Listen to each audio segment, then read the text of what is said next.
So, Generation Church, if you don't know, my name is JayWill. Everybody around here call me JayWill. Nobody calls me by my government name. My government name is Jerry Wilson. Don't call me that. No. And I've been here for about 4 years.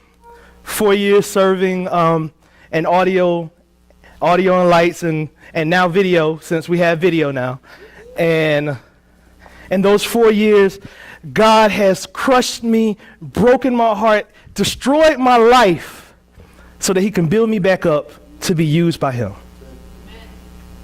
And through the faithfulness of this church and how much they have poured into me, I'm honored to be able to stand before my family right now. So, right now we're in this interesting season, right? We're going through a vision series, and we're not really stepping away from the vision series, we're just taking a pause. Because there's a certain part of the vision I want to talk about, but it might not be the way Jake want to explain it. You get me? You get me? All right. So this part of the vision I want to talk about today is discipleship. And we're going to name this message, The Call to Go. That's what it's called, right? That's what I emailed you, right? They going to put the name up? Okay, go and no. There we go. I said something else. I said the name, but he didn't put that in. That's all right. It's all right. Jake is human. I got you. Payback. Thank you. Go and know, which is actually our sticky note today, so you can write that down and remember go and know. Anybody who's been going here long enough knows Jake says we're in this wilderness season. We're kind of nomads. We don't have a home to lay our heads right now. We're just going and knowing that God is faithful and we're going to get to our promised land. And as I was studying this week, I was studying on Joshua 1. Now, we're not going to go to Joshua 1 yet because I want to give you a little back history on who Joshua is. So during the time of Joshua, well, during the time of Moses, they had just left Egypt. It was during the Exodus time. They were wandering through the wilderness, and God was providing, God was giving, God was supplying everything they needed. And Israel still wasn't happy. At the end of the day, they just wasn't happy. They was like, well, I understand I got something to eat, but they had fish back then. I'm tired of bread and quail.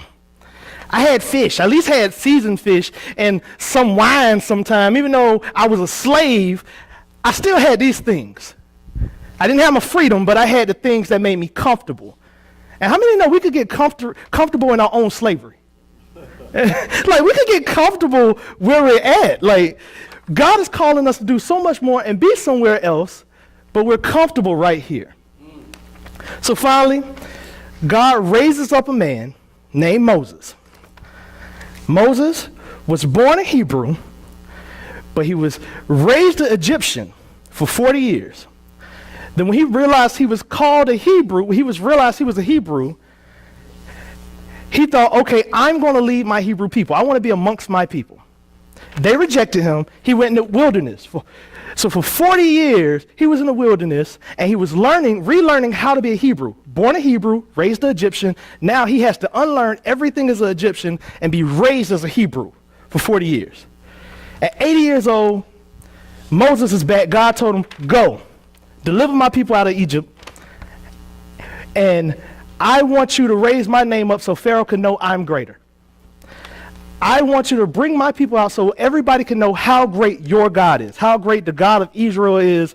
They have been calling, they have been crying out to me. I want you to bring them out so everybody can see how magnificent I am.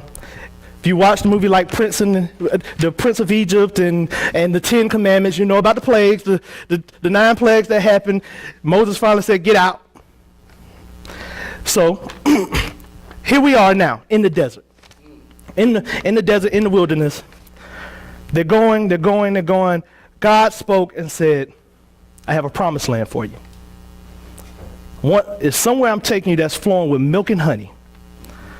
Green pastures. It's everything you could ever need or want. I'm taking you. And that's where we meet for the first time Joshua is talked about. And Numbers 13:8. These are up here. actually brought these because I want y'all to write notes real quick. You know, I think sometimes we come to church and we just sit and be comfortable and we like, talk to me, I give you some money, I can leave and go home. No, I want you to actually learn and grow with us, all right? You with me? Amen. So, Numbers 13:8, first time we hear about Joshua, which in Numbers 13:8, his name wasn't Joshua. It was Hoshea. Hoshea actually means he saves. So the first time we even hear about Joshua, he was one of the 12 spies that Moses had sent to the land of Canaan, so they can oversee the land and see if it was good and if God was actually going to give it to them. What do they have to look forward to? What are they going to face ahead? Mm-hmm. So first time we hear about him, he's being called. He's being called. Moses is saying, 12 leaders from 12 tribes, come to me. Hoshea, or as we know him, Joshua. It's one of the people that's called in Numbers 13:8. And then in 13 and 16, something interesting happens. Out of everybody, Moses calls him Joshua. The word Joshua is actually the Hebrew word Yeshua, which is Yahweh saves. So he was born with the name he saves, but then he was given the name Yahweh saves. Mm-hmm. It's actually the same name that Jesus has. So he was in a sense, he was the first time Yeshua was said in Hebrew. Mm-hmm. Moses called him Yeshua. Now, the one thing that stuck out to me is the fact that Moses gave him a new name, which means Moses had a personal relationship with him. Out of all 12, Moses had a personal relationship with him to the point, I can rename you. So, just wanted to stick that in there because that's where we're going. You're going to understand where I'm going. The 12 go. They stand on the mountain, and they stand on the mountain for 40 days. They look over the land. It's everything that God promised, except there's giants, there's fortified cities, there's armies, and they go back and they tell Moses and they tell the rest of Israel, yes, everything God said. Everything God said, if we go, is that. But we can't go because there's some obstacles in the way. There's giants in the way. There's fortified cities. There's things that we can't overcome as men that keeps us to going to God's promise. Now, this is why Joshua plays such a big part in this. Because Joshua and a friend of his named Caleb, which was from another tribe, they stood before Israel and said, if we're obedient, nothing can stand before us. We can go and we can destroy. We can take this land that God has promised. These were the only two out of the other 12, only 2 out of 12 that believed and had faith in what God was promising.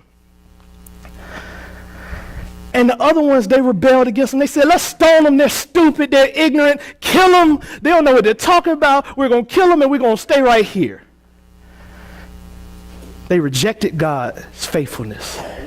They rejected God's promise.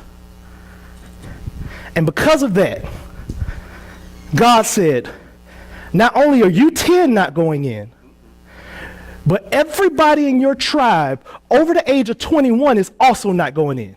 You're going to die in this wilderness. You're going to die here. And for every day that you were out there, I'm going to give you 1 year. So this is where they had to be in the wilderness for 40 years because of those 10 men unfaithfulness. But then he told a promise to Moses. He said, Joshua and Caleb will go in because they are faithful. They have my spirit. They are faithful. So here we go. We see God is talking to Moses about Joshua. And like I said earlier, Moses changed Joshua's name. That means they had a personal relationship. Joshua became Moses' assistant and was seen as faithful. In other words, and a way to say it is, he became Joshua's disciple.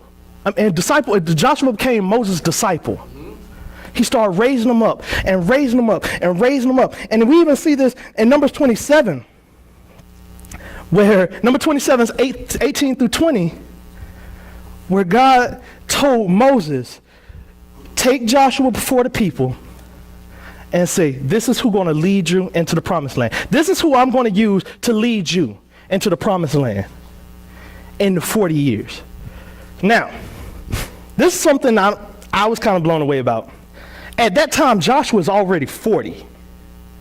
Him and Caleb were already 40-year-old men at that time. And God had just cursed all of Israel to stay in the wilderness for 40 years. So we're talking about when Joshua was about to be going into war, he was going to be 80 years old, an old man. Somebody we see is, he can't go and fight. He's going to be the one that take him to war to overtake the land. But God said, no, tell all of the congregation, Joshua, this man right here, that you've trusted, that you've changed his name, that you have brought up and discipled, will be the one that leads you. And invest some of your authority into him. So not only did he become a disciple, but he became a second leader to Moses. And if you look back at the history of Moses, God said, I'm going to make you like God on earth. All of Israel is going to praise and worship you, and they're going to follow you because when I speak, you speak, and they hear my voice through you. So to invest some of his authority into Joshua means now when he speaks, they're going to hear my voice. Y'all tracking with me so far? I see a couple looks like, okay, so where are we going? Don't worry, I got you. We're almost to Joshua himself. We're still telling the backstory because this story is actually really in depth. This whole week I've been kind of wrestling like, God, how do I explain this to show the significance of this? So, speeding along, in Deuteronomy 31, 7 through 9, again, I want y'all to write notes. That's why I'm telling all these scriptures.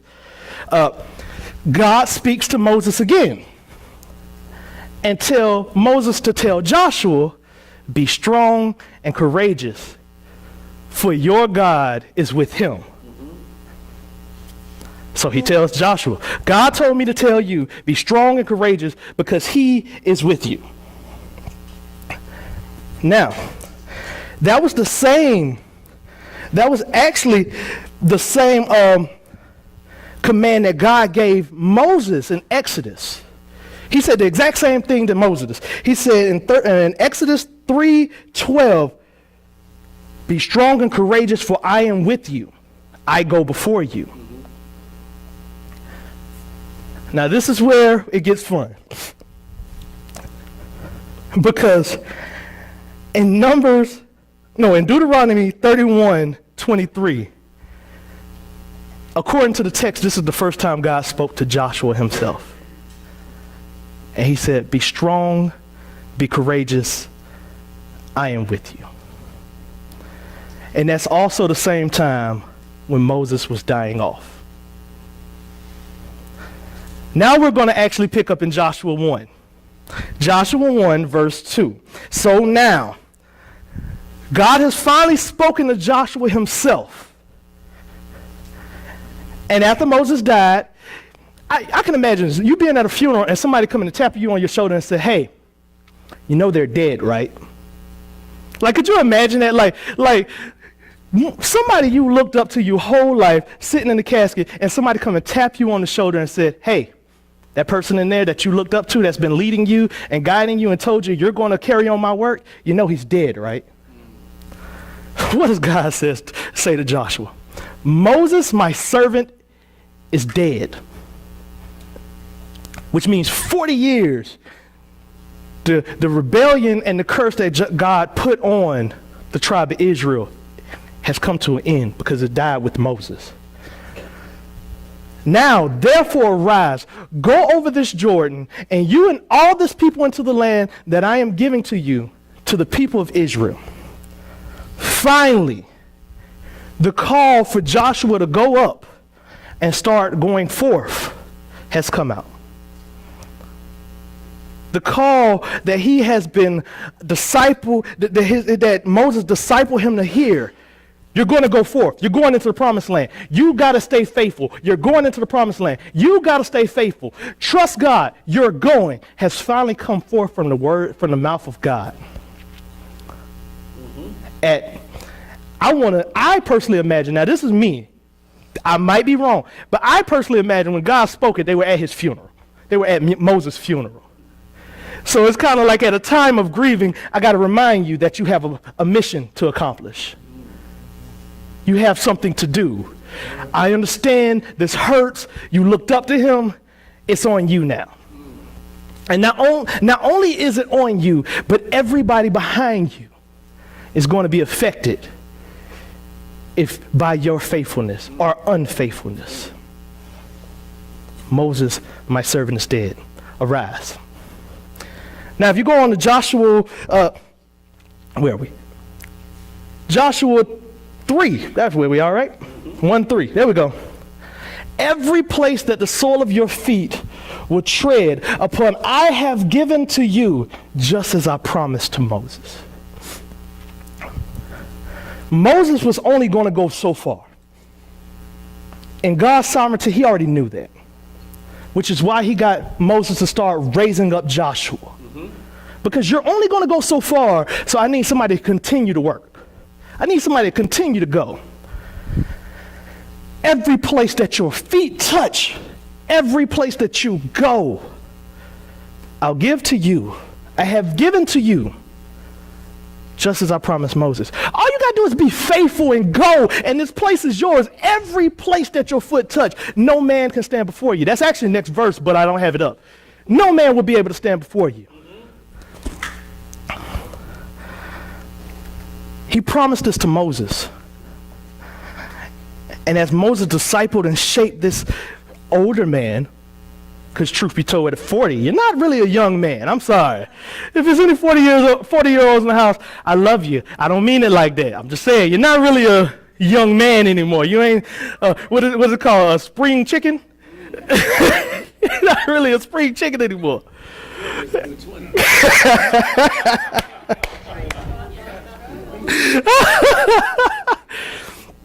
But he said, just go. Every place that your feet shall touch, I have already given to you. Before the foundations of the world, I already knew where you were going to go. And I already set in place that you were going to succeed here. So Joshua's hearing the call. And he's remembering all those times that Moses, who had just spoken to God, turned around and said, hey, Joshua, God told me this. And now he's hearing everything that Moses had said beforehand from God himself, because now he has a personal relationship with God because of what somebody else invested into him. Moses was the original connection he had to God. But when he was shown faithful, he had a connection to God himself. And this is the next thing, Joshua 1:6. Be strong and courageous, for you shall cause this people to inherit the land that I swore to their fathers to give to them. Remember, that was the exact same thing I just said in Exodus that God said to Moses. And that's the exact thing that God told Moses to tell Joshua. And now he's hearing it from the voice of God himself. He didn't say it was going to be easy. I want to put this in context for you. He's declaring they go and make war. Go to war with every obstacle, every issue, everything ahead of you. Go to war. He didn't say, yeah, just go. There's not going to be any struggles. There's not going to be any problems. He said, be strong and courageous, which means it's going to hurt. It's going to be hard. It's going to be rough, but I need you to be strong. I need you to stand and know that I am God. I am faithful. No man shall be able to stand before you. That don't mean they won't fight you. You get that? Like just because they're not able to stand before you doesn't mean there isn't going to be an initial fight. Amen. I don't think we're really taking this. I don't really think we understand where I'm going. Okay, let's backtrack a little bit. So, what was the issue with the other 10? Why did they not get to see the promised land? They were unfaithful. They didn't move. I want to take it a step further. God was commanding from heaven, from the throne of grace, an onslaught, a military move. And they committed treason. They said, I'm not going to do it. And he said, because you won't take on this battle ahead, you're going to die where you're at. Because you won't believe that I am faithful, because it's a little hard, it's a little tough, you're going to die here. I gave a scenario earlier. So I've been given the privilege, and it truly is a privilege. I've been given the privilege to teach Bible studies at Columbia College for the past few weeks, right? I said, if you're in a plane that's on fire, and you're being instructed, here's the parachute, you got to jump. Are you going to stay in the plane? Because you're like, I'm afraid of heights. You're going to die on this plane.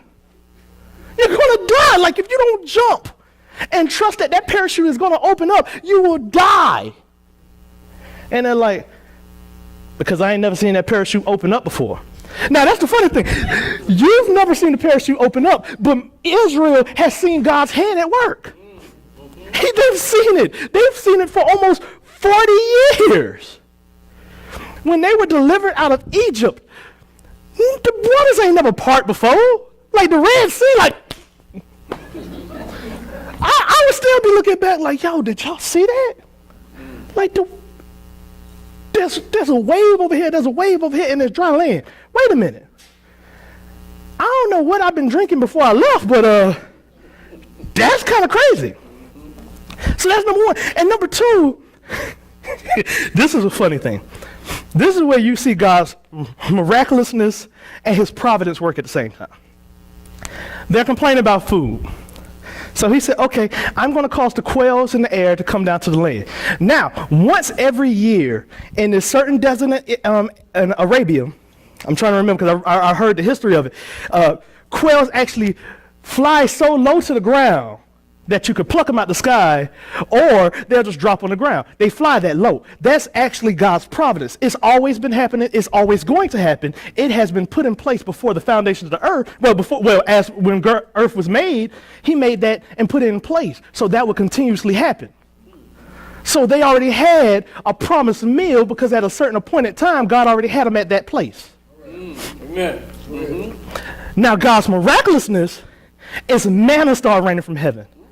There was something that was never there before, and it will never be there again. It was only for that particular time period. He had something that they didn't even have a name for. Manna means, what is it? like, I don't know, food, eat. You ever had your parents tell you, you were like, what you cooking? Something.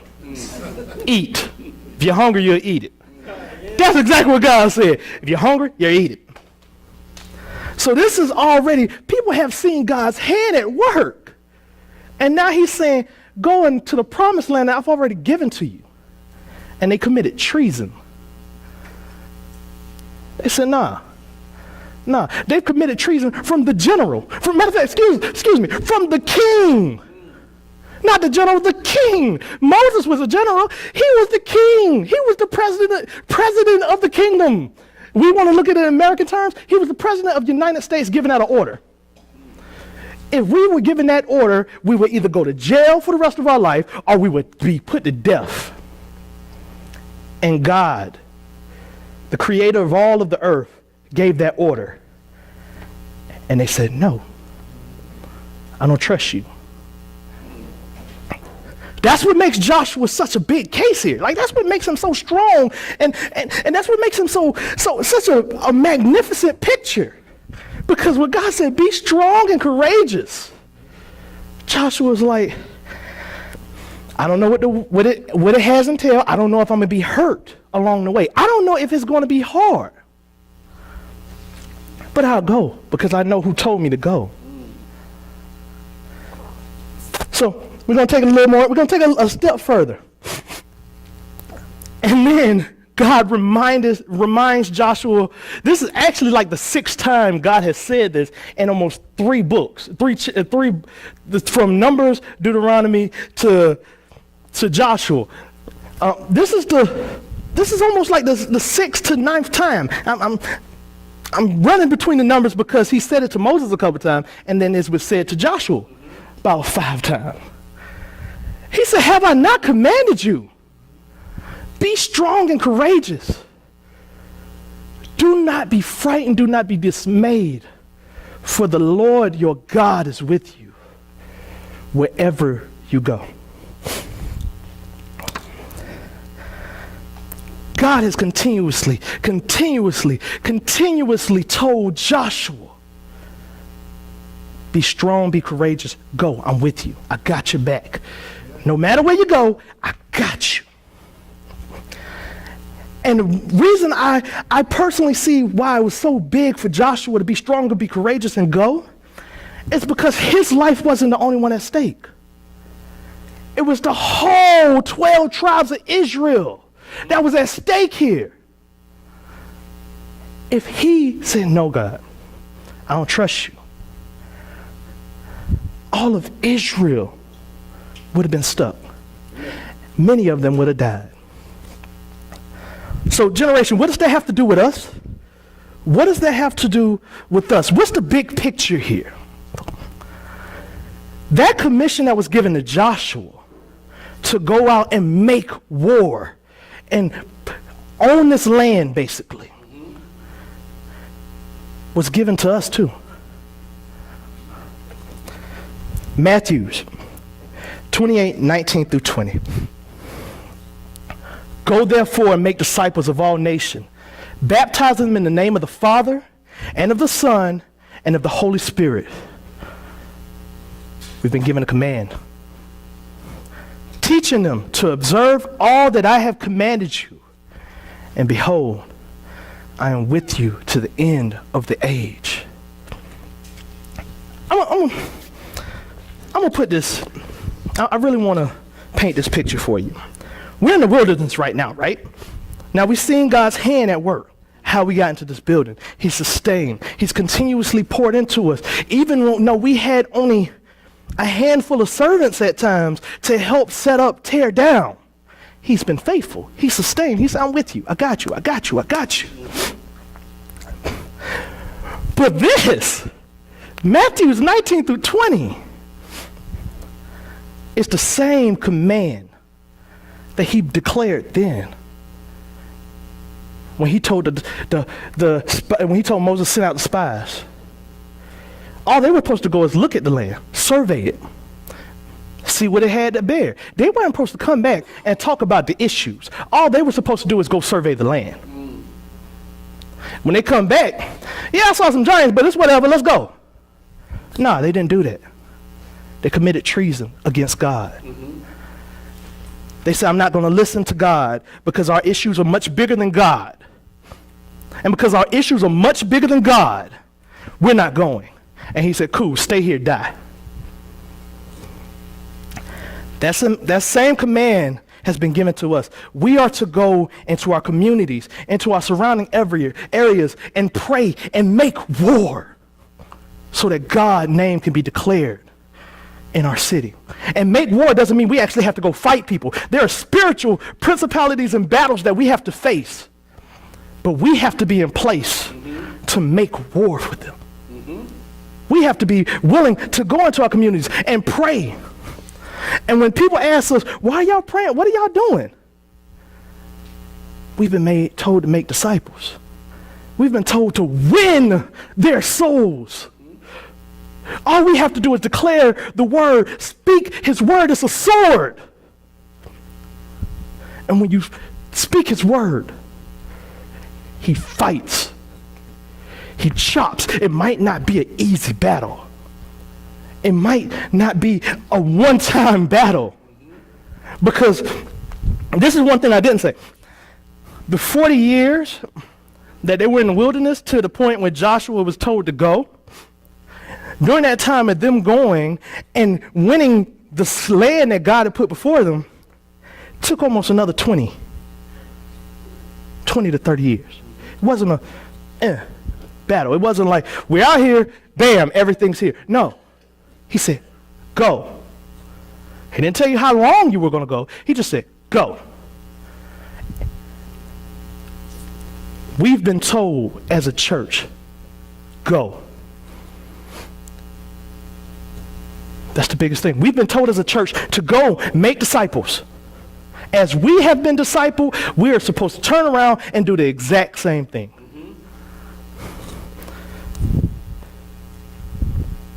But I think we've missed a part of that making disciple, that going. And it's our sticky note for today. Go and know. See, when we're going, and going actually in that make disciples scripture in Matthew 28:19-20, the going isn't the action word. The going is like going through your everyday life. Going is, I'm at job, I got to go to work today, but since I'm here, let me make some disciples while I'm here. Let me make war for their souls while I'm here. Let me pray for some people while I'm here. Let me be open to be feel awkward in front of them. Because me and Jake was talking about this earlier this week. Y'all remember how the walls of Jericho was taken down? They had to be quiet and walk around it for 7 days, right? And on the 7th day, shout.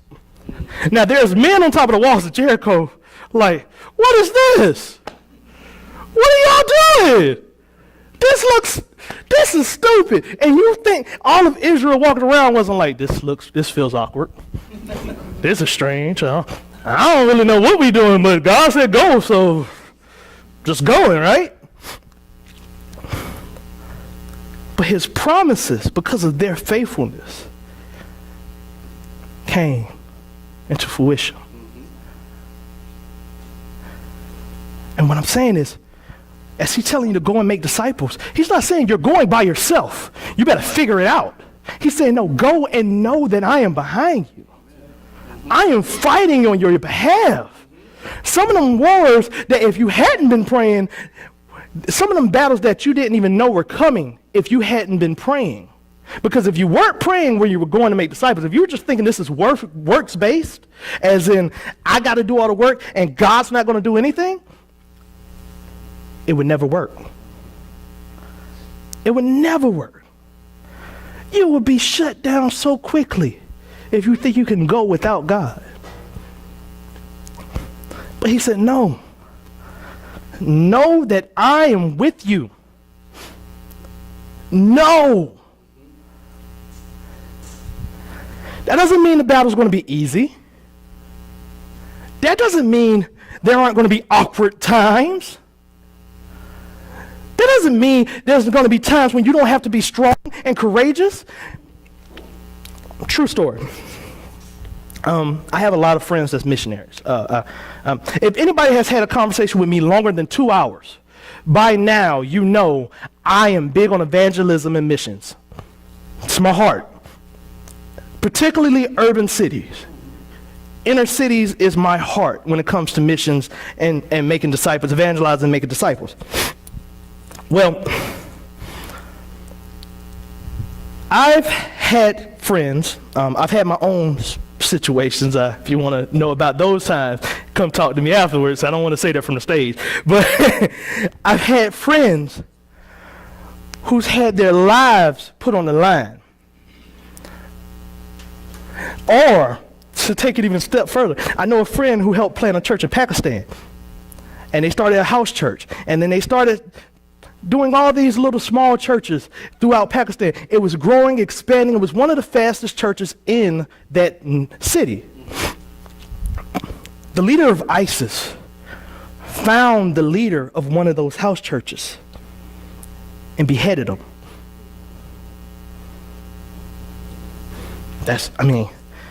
Can't get more. And then that's the real mission overseas over there. But still, the house churches were faithful. They were strong and courageous and say, even though he has died, we will elect more leaders and spread more churches because the gospel of Jesus Christ must spread. Amen. That's overseas, where it's dangerous. Being strong, courageous isn't just a good Bible verse. That's actually, my life is on the line if I don't do this. That's overseas. Here in America, we got some liberties. Don't know how much longer we're going to have those liberties, but we have some liberties. So being strong and courageous for us is just, we got to get past our awkward feelings. We just got to get past our feelings, yo.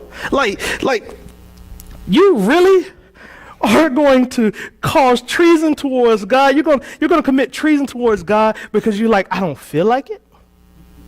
Like, you're going to lose out on everything he's promised you, everything. And hear me when I say promise, because when people hear promise, they think prosperity. They think I'm going to have the biggest house. Some people may. I'm going to make a lot of money. Some people may. I'm going to have nice things because I'm going out here and doing God's work, and God's going to give me all of this. It's not bad things.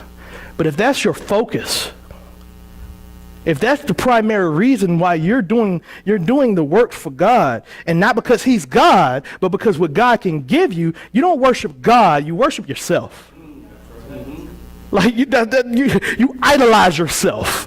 You say, magnify me, and then I'll make your name great. You catch that? Magnify me, magnify JayWill, and then Jesus will be known. When he said, magnify me, and screw if you're known, I want to be known. God is very territorial when it comes to his own glory. He is jealous of his own glory. Anything that's not producing his glory in the earth will be cut off. Any person who calls themselves a Christian and not producing his glory in the earth, first and foremost, might not be a Christian. I'm sorry. Don't shoot me, shoot the messenger. I'm just saying, that's the Bible. If a tree don't produce fruit, cut it.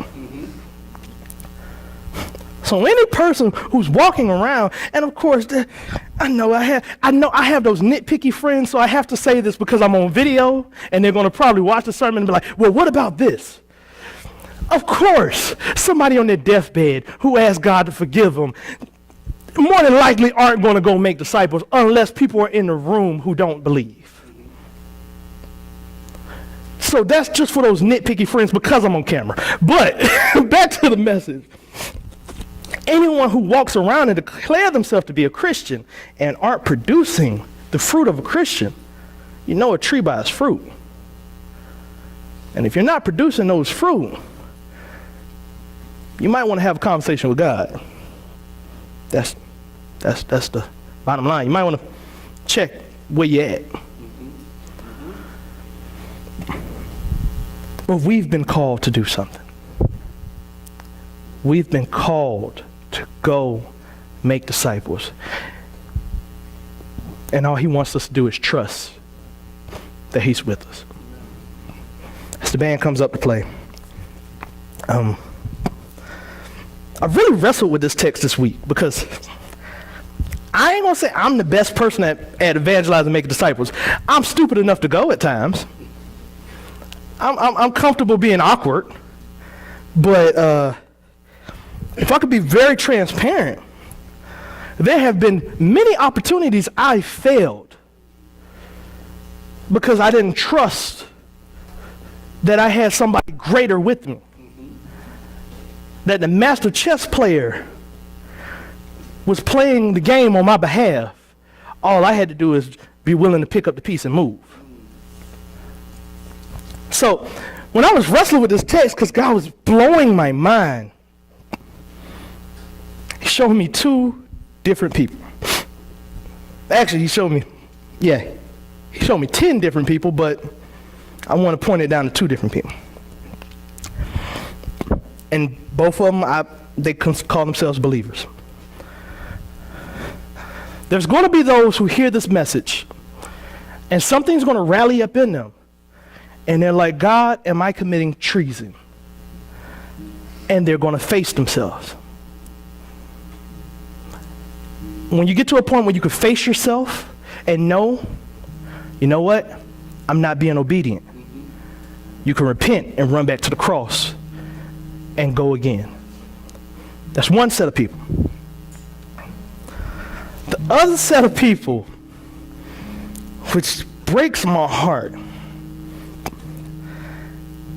are going to be like the other 10. They call themselves part of the flock.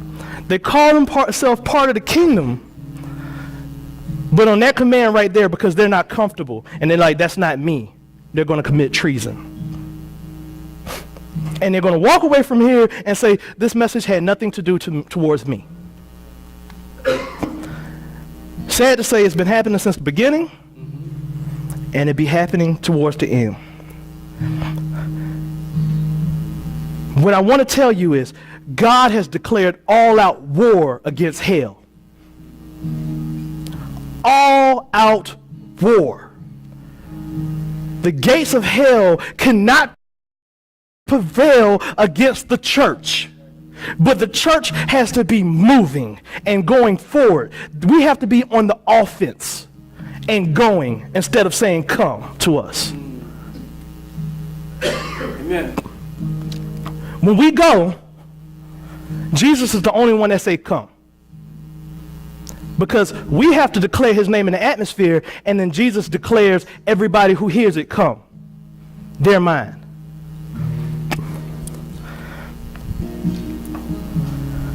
If you're not willing to go to war for the sake of the gospel, if you're not willing to go to war for the King of Kings, if you're not willing to go to war for him, you have no use. You have no use in the kingdom because you're not listening. You don't know his voice. He said, my flock knows me by my voice. If he's calling out and you're not listening, are you a part of his flock? We're going to be in this wilderness season at Generation Church until those who go and spy out the land come back and give a good report and say, our God is faithful. We see the obstacles, but we're going to go. Amen. Will you be part of the ones who go?